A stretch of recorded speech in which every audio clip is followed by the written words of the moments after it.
was just like, okay, when was the election? It was postponed because of COVID, so it was coming up the following May, I think it was, in 21. And I just got in my head that we were going to run for mayor. And once something gets in my head, I don't know.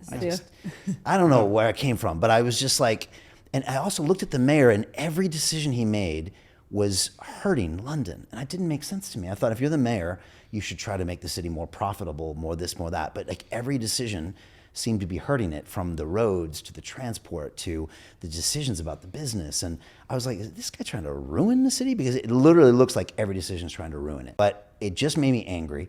And funny enough, one of my guys, my kind of chief of staff at the time, actually had some experience in politics. And I kept messaging him. I'm like, have you seen what this guy's saying? What the heck? And he didn't even respond for the first couple of weeks. Finally, I was like, let's run.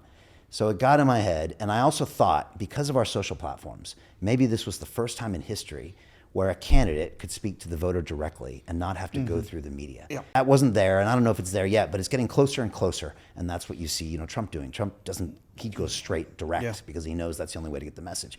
And I thought, if I could get our message straight to the people, it would make a difference. And we'd just come off all this attention. So I decided to run. We announced 7 months before that we were going for mayor of London. Most mayors don't even announce 7 weeks before.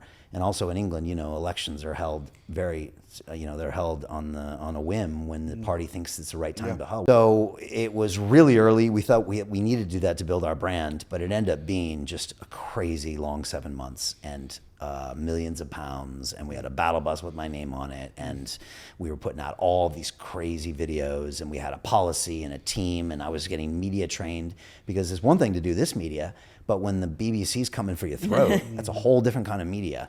And the British are the best at it. It's a contact sport, and they'll cut your throat out quick. So I was trying to prepare for that. And we just went for it. Obviously, lockdown was still happening, so it was a very hard time to get in front of audiences.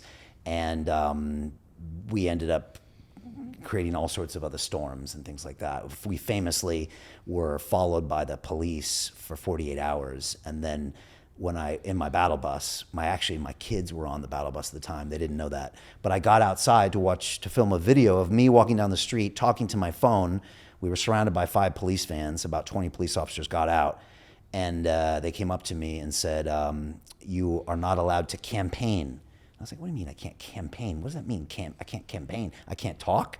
And they're like, well, we think you're violating COVID violations. I'm like, I'm alone on a street talking to a phone. I said, everybody in my bus were following the same COVID rules that Apple TV was filming at the mall nearby. So everything was compliant, but they detained us.